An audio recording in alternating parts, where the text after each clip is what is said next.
माता वैष्णो देवी की कथा से हम सभी पूर्ण अथवा आंशिक रूप से परिचित हैं, परंतु आज मैं माता की कहानी सविस्तार आप सभी के लिए लेकर आई हूं। कलयुग में भक्त बाबा श्रीधर को कन्या रूप में माता के साक्षात दर्शन हुए। यह कहानी आज से 700 साल पहले की है।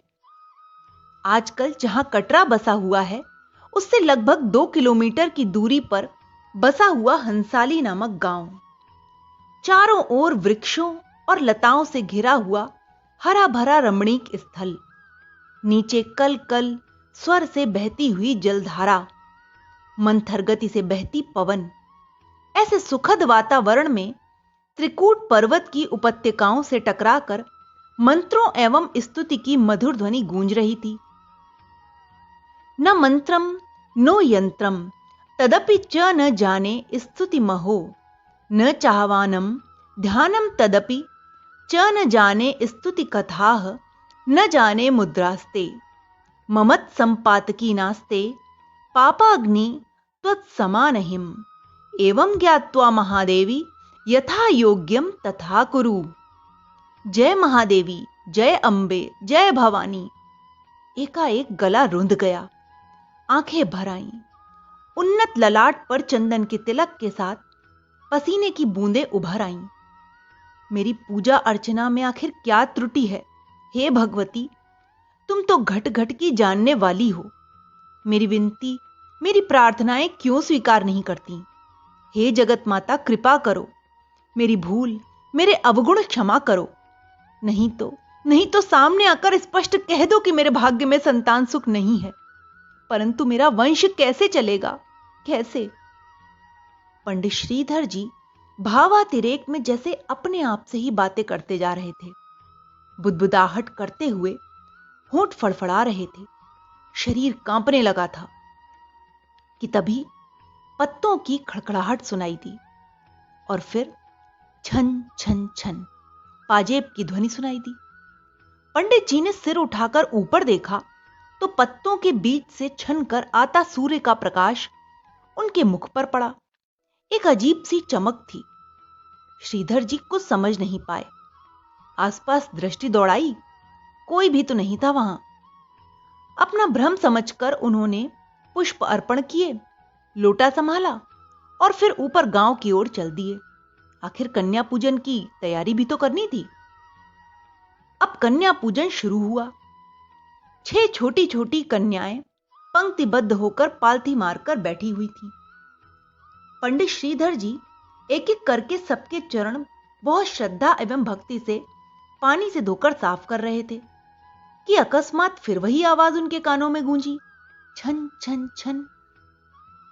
श्रीधर जी ने पांव धोते हुए दृष्टि ऊपर उठाई तो एक अनुपम सौंदर्य एवं आभा से युक्त बालिका को सम्मुख खड़े पाया। पंडित जी आश्चर्य में डूब गए कि ऐसा अलौकिक तेज उस कन्या के मुखमंडल पर विराजमान था जैसे सैकड़ों सूर्य एक साथ आकाश में उदित हो गए हों। ऐसा भोलापन, मानो हजारों कमल पुष्प एकदम खिल गए हों। यह कन्या, यह तो पहले कभी उन्होंने नहीं देखी थी, नहीं उनके गांव की प्रतीत हो रही थी। लाल लाल कपड़े, पैरों में छन छन करती पाजेब। कन्या ने अपना पैर आगे बढ़ा दिया। श्रीधर जी विस्मय में डूबे हुए चरण धोने लगे। फिर 7 कन्याओं की चरण वंदना करके उन्होंने जलपान परोसा और भोजन के बाद दक्षिणा भी दी। अन्य कन्याएं तो दक्षिणा लेने पर चली गईं, पर यह दिव्य रूप वाली कन्या वहीं बैठी रही। श्रीधर जी उससे कुछ प्रश्न करने वाले थे कि कन्या रूपी महाशक्ति स्वयं बोली, मैं तुम्हारे पास एक आवश्यक कार्य लेकर आई हूं। छोटी सी कन्या के मुख से ऐसी विचित्र बात सुनकर भक्त जी और भी हैरान हो गए। कन्या बोली, आप अपने गांव में और आसपास यह संदेश दे आओ कि कल दोपहर को आपके यहां महान भंडारा होगा। इससे पहले कि पंडित जी कोई प्रश्न पूछें, वह कन्या न जाने किधर लोप हो चुकी थी। श्रीधर जी विचारों में डूब गए। आखिर यह कन्या कौन थी? हो न हो यह अवश्य ही कोई दिव्य बालिका थी, परंतु भंडारे वाली समस्या से श्रीधर बहुत परेशान हो गए। सोचने लगे कि निमंत्रण तो मैं दे आऊंगा, परंतु भंडारे का प्रबंध कौन और कैसे करेगा? मुझ में तो इतनी सामर्थ्य नहीं कि भंडारा कर सकूं। फिर क्या करूंगा? न जाऊं, परंतु यदि कन्या कोई दिव्य शक्ति है तो अवश्य ही यह मेरी परीक्षा की घड़ी है। अब काफी सोच विचार के बाद उन्होंने कन्या की कही बात को ही मुख्य रखा और निकल पड़े आसपास के कुछ गांव और घरों में भंडारे का निमंत्रण देने। देख लीजिए पंडित जी, एक बार फिर सोच विचार लीजिए, अभी भी समय है। ऐसा ना हो कि ऐन मौके पर आप हमारे गुरुजी के कोप का भाजन बने। हमारे गुरुजी चाहे तो क्षण भर में अपनी क्रोधाग्नि से आपके पूरे ग्राम को जलाकर भस्म कर दें। भैरवनाथ ने पंडित श्रीधर जी को समझाने का प्रयत्न किया। पंडित जी, आप शायद नहीं जानते कि हमें एक बार देवराज इंद्र ने भी भोजन का निमंत्रण दिया था। वह भोजन लाते रहे, हम योगी जन खाते रहे। बेचारे इंद्रदेव, पूरी इंद्रपुरी में भोजन का अकाल पड़ गया। सभी भागे भागे फिर रहे और अंत में हमें भरपेट खाना न खिलाकर क्षमा मांगने लगे। हा हा हा हा। हमें तो देवराज इंद्र भी भरपेट भोजन न करा सके। आप हमें भोजन का निमंत्रण देकर बहुत बड़ी भूल कर रहे हैं पंडित जी। आप साधु संत हैं, योगी हैं। भाग्य से आपके दर्शन हुए हैं। भंडारे का निमंत्रण मैंने आसपास सभी जगह दिया है। मैंने अपना कर्तव्य जानकर ही आपको कल अपने घर पधारने की प्रार्थना की है। यद्यपि मैं यह जानता हूं कि मुझ में इतनी सामर्थ्य नहीं है कि मैं इतने बड़े भंडारे का आयोजन कर सकूं। फिर भी श्रीधर जी हाथ जोड़कर खड़े रहे। फिर भी क्या? योगीनाथ, उस कन्या का यही आदेश है। श्रीधर जी ने कुछ हिचकिचाहट के साथ निवेदन किया। कन्या? कौन सी कन्या? यह भी खूब रही। एक अकेली कन्या पूरे योगियों के दल को खाना खिलाएगी, पूरे गांव का भंडारा कर देगी। अरे वाह! देखिए तो गुरुजी, वह पंडित जी क्या कह रहे हैं। अकेली कन्या सबको खाना देगी। भैरवनाथ ठहाका लगाकर हंसने लगे, परंतु उनके गुरु गोरखनाथ ने बीच में ही उन्हें रोककर कहा, भाई, परीक्षा करने में क्या नुकसान है? हमें कल इनके घर चलकर देख लेना चाहिए कि ऐसी कौन सी कन्या है। हाथ उठाकर गुरुजी ने पंडित श्रीधर से कह दिया कि हमें भोजन स्वीकार है, कल समय पर हम पहुंच जाएंगे। उस दिन तो श्रीधर जी गांव-गांव घूम के थक हार गए थे, अतः रात को आकर शीघ्र ही सो गए। पर प्रातःकाल होते ही वे फिर से विचार में खो गए कि भंडारे का प्रबंध कैसे हो सकेगा। न मालूम समय कैसे बीत गया और भीड़ एकत्रित होने लगी। दोपहर का समय, चमकीली धूप। श्रीधर जी अपनी कुटिया के बाहर मिट्टी के बने चबूतरे पर बैठे हुए थे। कुछ समझ में नहीं आ रहा था कि क्या करें, कैसे होगा। तभी उनके कानों में चिमटा बजाते हुए अलख ध्वनि सुनाई पड़ी, अलख निरंजन, जय भोलेनाथ। सामने देखा तो पूरे दल बल के साथ जोगी भैरवनाथ और गुरु गोरखनाथ आ रहे थे। कौतूहल बढ़ गया। गांव के सभी लोग कुटिया के बाहर इकट्ठा होकर देखने लगे। तरह तरह की आपस में बातें करने लगे। कोई कहता कि पंडित जी तो आज फंस गए। दूसरा कहता, देखो तो सही, अभी पूरे गांव की नाक कटेगी। बिना सोचे समझे इतने गांव वालों को भंडारा कह दिया। कोई हंसी खेल है क्या? स्त्रियां भी फुसफुसाने लगी। तभी अचानक धूप फीकी पड़ गई। कुछ बादल घिराए। फिर एक क्षण में अंधेरा हुआ और एकदम पहले से भी कहीं अधिक प्रकाश निखर आया।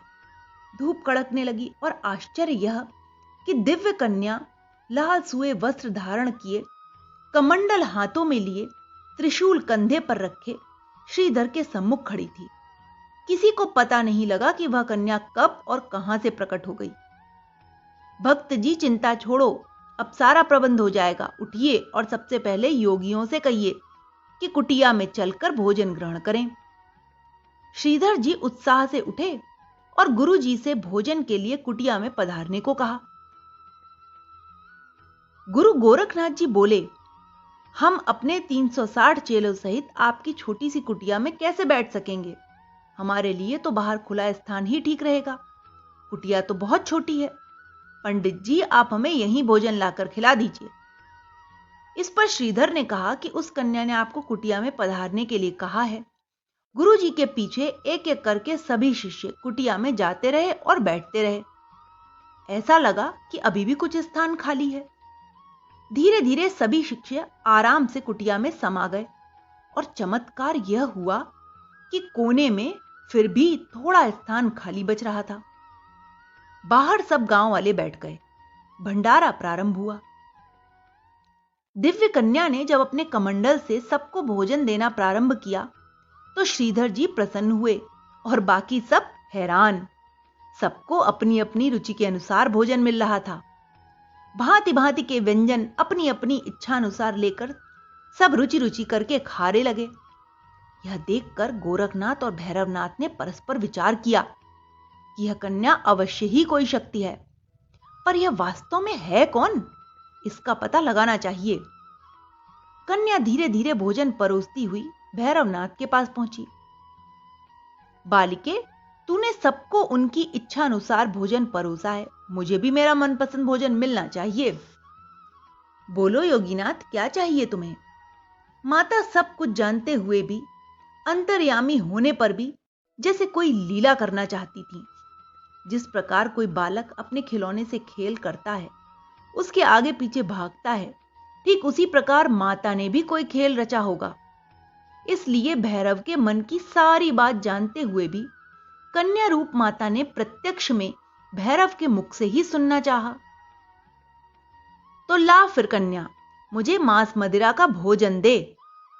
नाथ जी, आपको यह नहीं भूलना चाहिए कि आप एक वैष्णव ब्राह्मण की कुटिया में विराजमान हैं और यह भंडारा केवल वैष्णव भंडारा है।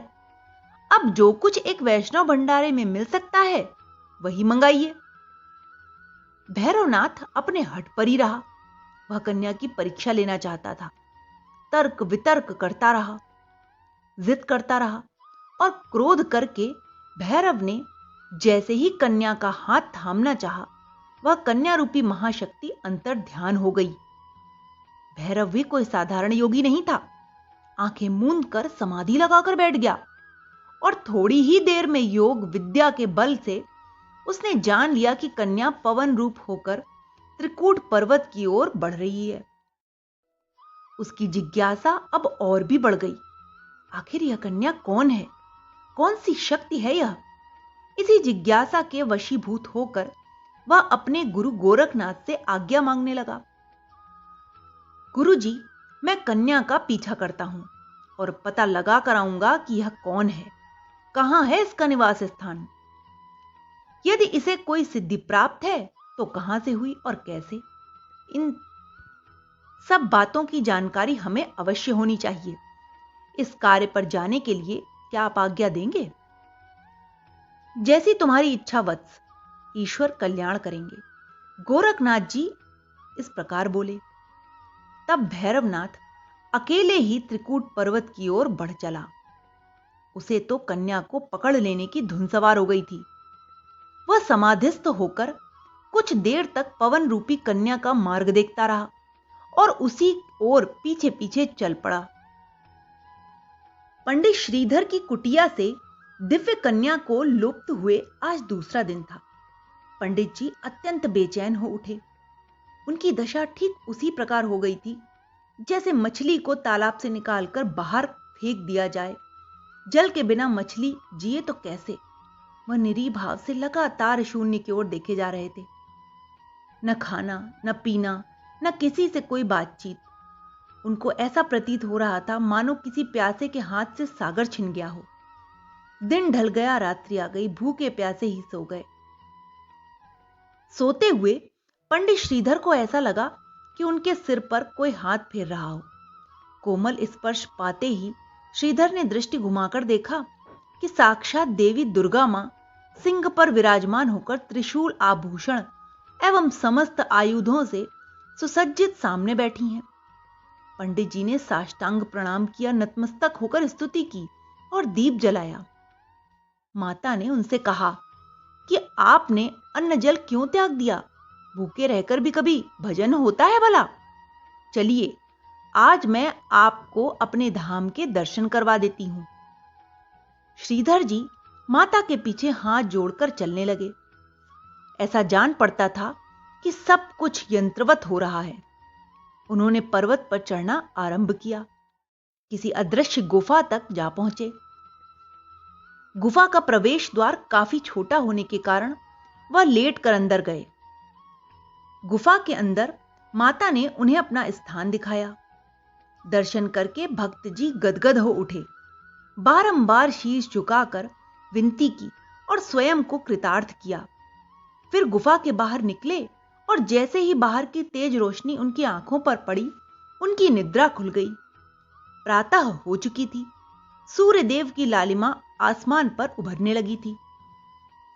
श्रीधर जी आंखें मलते हुए जय माता की कहते हुए उठ बैठे। पंडित श्रीधर जी उठे तो बहुत प्रसन्न थे।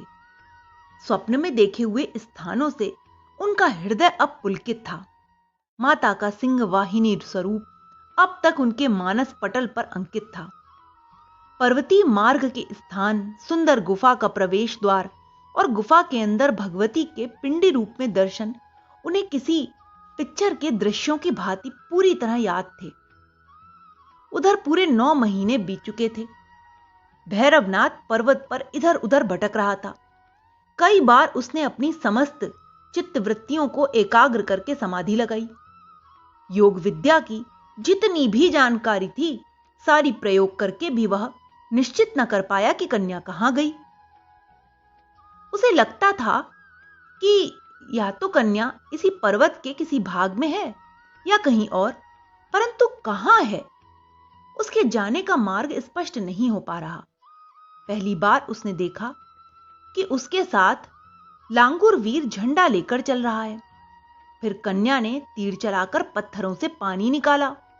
उस स्थान पर पहुंचने के बाद भैरव ने फिर समाधिस्थ होकर देखा कि वह कन्या ऊपर जाकर खड़ी है। भैरव ने जहां जाकर देखा, पैरों के चिन्ह साफ साफ पत्थर पर दिखाई दे रहे थे और ऊपर का मार्ग भी उसने अंदाजा लगा लिया था। फिर अचानक ही उसे ऐसा लगा कि कन्या कहीं पर भी दिखाई नहीं दे रही है। वह सारे पर्वत पर 9 माह तक खोजता रहा, परंतु जिज्ञासा इतनी प्रबल थी कि उसने फिर भी खोजने का काम जारी रखा। क्या आपने किसी कन्या को यहां आते जाते देखा है?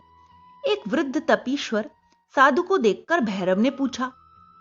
नाथ जी, शायद आपको मालूम नहीं कि इस पर्वत पर स्वयं महादेवी निवास करती हैं। उनके अतिरिक्त यहां और कौन हो सकता है? परंतु मैं तो उस कन्या को ढूंढ रहा हूं जो पूरे 9 महीने से इसी पर्वत पर कहीं छुपी है, जिसको मैंने स्वयं इधर आते हुए देखा था। वह कन्या कहीं इस गुफा में तो नहीं? ऐसा कहते हुए भैरवनाथ सामने एक छोटी सी गुफा देखकर उसमें घुसने का उपक्रम करने लगा। तपीश्वर ने भैरव का मार्ग रोक लिया। गुफा के द्वार के सामने खड़े हो गए और बोले कि अरे मूर्ख, तू जिस साधारण कन्या को ढूंढ रहा है वह कोई साधारण कन्या नहीं बल्कि महाशक्ति है और आदि कुमारी है। अब तेरी भलाई इसी में है कि तू वापस चला जा। शास्त्रों में कहा गया है कि विनाश काले विपरीत बुद्धि, अर्थात जब मनुष्य का अंत समय समीप आ जाए तो उसकी अक्ल पर भी पत्थर पड़ जाते हैं। बिल्कुल ऐसा ही भैरवनाथ के साथ हो रहा था। ज्यों-ज्यों तपीश्वर उसे समझाने का प्रयत्न करते थे, त्यों तो उसकी बुद्धि में हठ प्रवेश करता चला जाता था। जैसे कि बुद्धि अथवा ज्ञान हर लिया जाए तो उसकी विचार शक्ति कुंठित हो जाती है, ठीक वैसे ही भैरवनाथ की सोचने और विचारने की शक्ति क्षीण हो गई। वह निरंतर हठ किए जा रहा था। यह कोई गुफा है या गर्भ योनि जहां यह कन्या 9 महीने से अंदर छिपी बैठी है? मैं तो उसे ढूंढ कर ही दम लूंगा। ऐसा कहते हुए भैरव जबरन गुफा के अंदर घुस गया। गुफा के अंदर बैठी जगत माता यह सब देख रही थी। उन्हीं की आज्ञा से तो यह सारी लीला हो रही थी। वह चाहती तो भैरव का काम वहीं तमाम कर देती, परंतु जगत की स्वामिनी यदि कोई खेल रचना चाहे तो उन्हें कौन रोक सकता है। संसार के प्राणी तो उनके हाथों के खिलौने की तरह हैं। वह जैसे चाहें खेलें और जैसे चाहें क्षण में उन्हें तोड़ दें। कुछ इसी प्रकार से माता भैरवनाथ के साथ कौतुक कर रही थीं। उन्होंने अपनी शक्ति से त्रिशूल द्वारा गुफा के पीछे से दूसरा मार्ग बनाया और बाहर निकल गईं। महाशक्ति आगे बढ़ी, भैरव पीछा करता रहा। अंततः देवी त्रिकूट पर्वत की सुंदर गुफा तक जा पहुंची। देवी ने भैरव को आदेश दिया कि जोगी तुम वापस चले जाओ, परंतु भैरव न माना। देवी ने गुफा के द्वार पर वीर लांगुर को प्रहरी बनाकर खड़ा कर दिया ताकि भैरव अंदर ना आ सके। स्वयं दिव्य कन्या गुफा में प्रवेश कर गई। यह देखकर भैरव भी अंदर घुसने की चेष्टा करने लगा। लांगुर वीर ने रोका कि महामाई की आज्ञानुसार गुफा के अंदर जाना मना है। तुम कौन होते हो मुझे रोकने वाले? मैं भैरव बली हूं, जहां मेरा जी चाहता है मैं वहां जा सकता हूं। और यह कहते हुए भैरवनाथ ने लांगुर वीर की गदा छीन ली।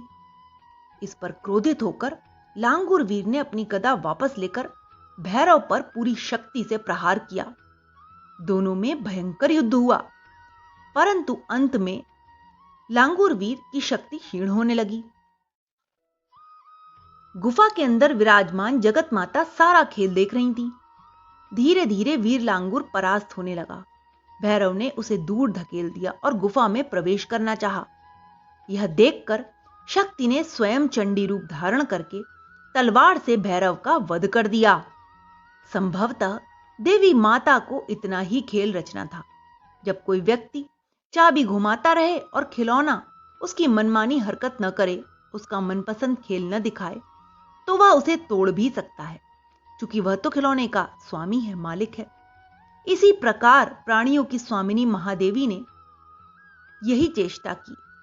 तलवार का वार इतना तेज हुआ कि भैरव का धड़ तो वहीं गुफा के पास तथा सिर ऊपर पर्वत की चोटी पर जा गिरा, जिसे आजकल भैरव घाटी कहा जाता है।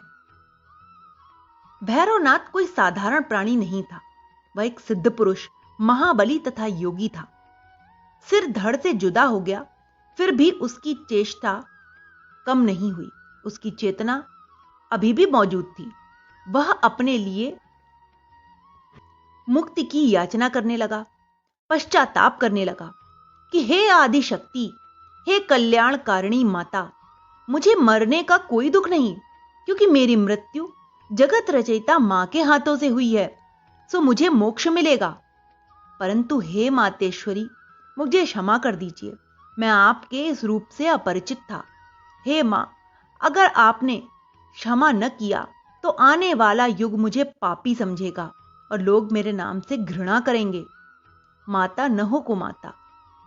भैरव के मुख से बारंबार मां शब्द सुनकर माता का कोमल हृदय पसीज गया।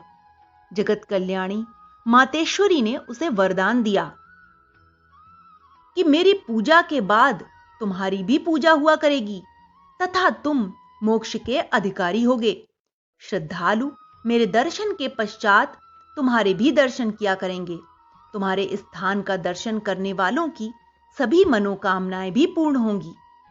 इसी वरदान के अनुसार यात्री माता वैष्णो के दरबार होकर माता के दर्शन करने के बाद भैरव बाबा के दर्शनों के लिए भैरव मंदिर जाते हैं। जिस स्थान पर भैरव बाबा का सिर गिरा था, उसी स्थान पर भैरव मंदिर का निर्माण हुआ। जिस दिन से भक्त श्रीधर ने स्वप्न में माता के साथ उनके धाम व गुफा के दर्शन किए थे, उसी दिन से उन्होंने वैष्णो देवी के साक्षात दरबार की खोज का काम भी शुरू कर दिया था। स्वप्न में देखे गए मार्ग के अनुसार वह त्रिकूट पर्वत पर चढ़ने गए। कई बार उन्हें ऐसा लगा कि वह भूल गए, पर फिर स्वयं ही स्वप्न के दृश्य याद आ जाते और रास्ता दिखाई दे जाता। इस प्रकार खोजते खोजते उन्होंने एक दिन गुफा का द्वार देख ही लिया और फिर गुफा में प्रवेश करके माता के पिंडी रूप में दर्शन करके जीवन सफल बना लिया। श्रीधर जी ने बारंबार हाथ जोड़कर जगदंबे की आराधना की। कई प्रकार से स्तुति एवं प्रार्थना करते रहे। वे नित्य प्रति पवित्र पिंडियों का स्नान, पूजन एवं आरती आदि करके भांति भांति से सेवा करते। उनकी श्रद्धा एवं भक्ति देखकर माता ने उन्हें साक्षात दर्शन दिए और 4 पुत्रों का वरदान दिया। माता ने आशीर्वाद देकर कहा कि तुम्हारा वंश युगों युगों तक मेरी पूजा करता रहेगा और सुख शांति धन धान्य वैभव सभी कुछ प्राप्त होगा। अब तक पंडित श्रीधर जी के वंशज मां की पूजा करते आ रहे हैं। इसके बाद श्रीधर जी ने गुफा का प्रचार किया। भक्तों की मनोकामनाएं पूर्ण होती रहीं। प्रचार बढ़ता रहा। हजारों लाखों यात्री प्रतिवर्ष माता वैष्णो देवी के दर्शन के लिए आने लगे और तीर्थ वैष्णो देवी के नाम से प्रसिद्ध हो गया। जय माता की, जय माता की।